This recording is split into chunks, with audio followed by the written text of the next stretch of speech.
नव भारत का सूर्य उदय है, नव संकल्प नव नवाचार चाहिए। संपूर्ण भारत दृढ़ संकल्पित है, मजबूत लोकतंत्र का विश्वास चाहिए और युवा भारत का उज्जवल भविष्य यही है कि एक देश एक चुनाव का आगाज चाहिए। आदरणीय अध्यक्ष महोदय, सम्मानित मंच, निष्पक्ष निर्णायक गण एवं सभी श्रोताओं को मेरा नमन।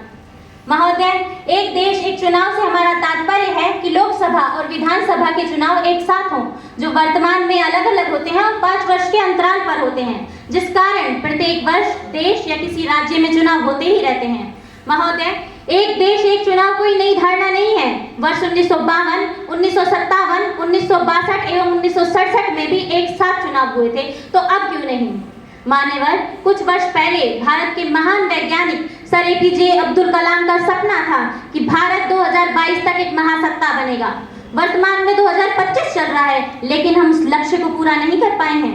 देश में बार बार होने वाले चुनाव और उसमें बर्बाद होने वाले समय, धन और निर्माण होने वाली अस्थिरता के कारण भारत को महासत्ता बनने में रुकावट आ रही है, जिसे चाहे तो हम दूर कर सकते हैं एक देश एक चुनाव के माध्यम से।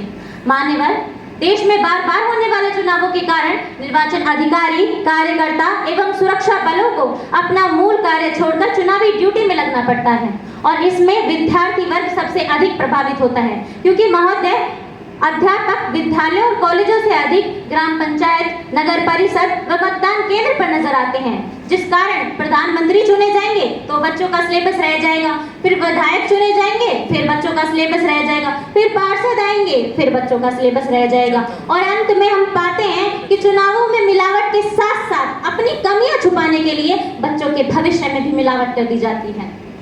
महोदय, यह कटु सत्य है जो कदापि राष्ट्रहित नहीं हो सकता और यही नहीं, देश या किसी राज्य में आचार संहिता लगने के कारण विकास संबंधी कार्य प्रभावित होते हैं। सरकारी योजनाएं जो हमारे लिए चलाई गई हैं वो बीच में ही लटक जाती हैं। इसलिए देश में हर साल चुनाव के चक्रों को समाप्त किया जाना चाहिए और हमें उस स्थिति में वापस आना चाहिए जब एक साथ चुनाव होते थे। मान्यवर, देश में त्रिस्तरीय चुनाव प्रणाली है। प्रथम स्तर पर ग्राम पंचायत व नगर पालिका, द्वितीय स्तर पर राज्य विधानसभा व तृतीय स्तर पर संसदीय चुनाव। भारत दुनिया का सबसे बड़ा लोकतंत्र है तथा लोकतंत्र का आधार है चुनाव। लेकिन इन चुनावों में खर्च हुई धनराशि के आंकड़े सुनकर निसंदेह आप लोगों की सर्दी थोड़ी बढ़ सकती है। जी महोदय, देश में पहली लोकसभा के चुनाव 1952 में हुए, जिन्हें संपन्न कराने में लगभग 111 करोड़ रुपए खर्च हुए।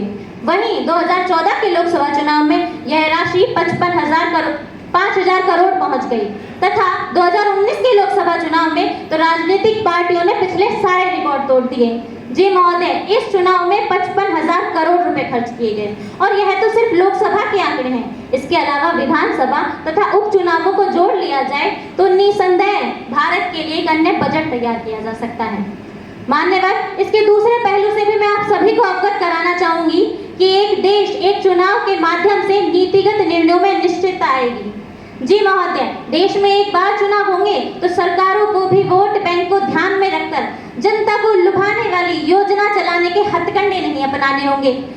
बजट में मैं मामा तू भांजा वाले राजनीतिक समीकरण की महत्ता कम हो जाएगी, यानी एक बेहतर नीति के तहत सरकार चल सकेगी।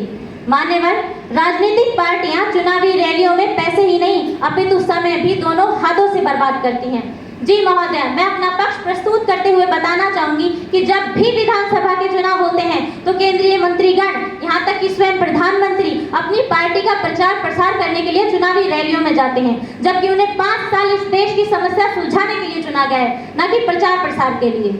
मान्यवर, हरि अनंत हरि कथा अनंता, अतः सरकार द्वारा किए जाने वाले कालाबाजारी, भ्रष्टाचार और बजट घोटालों की यह लिस्ट अत्यंत लंबी की जा सकती थी, मगर समय की सीमाएं मुझे संक्षिप्तीकरण पर मजबूर करती हैं।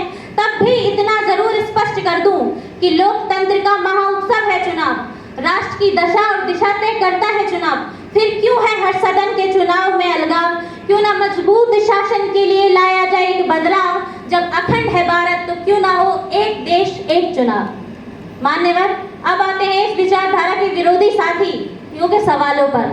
किसी विचारधारा का आना नहीं होता और ये उसका विरोध करने पहले आ जाते हैं। इनकी सबसे बड़ी समस्या यह है कि यदि हमने एक साथ चुनाव कराए और किसी कारणवश संविधान सभा समय से पहले भंग हो गई तो क्या हम वापस से चुनाव कराएं?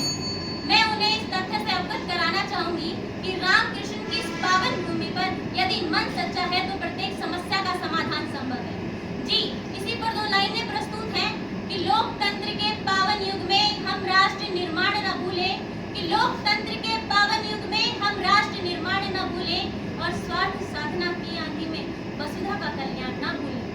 महोदय, इन पंक्तियों से मेरा तात्पर्य सिर्फ इतना है कि यदि सभी राजनीतिक पार्टियां अपना स्वार्थ छोड़कर जनता के हित को ध्यान में रखकर उचित बहुमत से संविधान में संशोधन करें तो हर बार आने वाली इस प्रशासकीय व्यवस्था के बोझ को कम किया जा सकता है। और मैं प्रतिपक्षी वक्ताओं को ये स्पष्ट कर दूं कि इसे संविधान के साथ छेड़छाड़ नहीं कहते, इसे संविधान के साथ खिलवाड़ नहीं कहते, इसे कहते हैं परिवर्तन। और समय के साथ परिवर्तन तो प्रकृति का नियम है महोदय।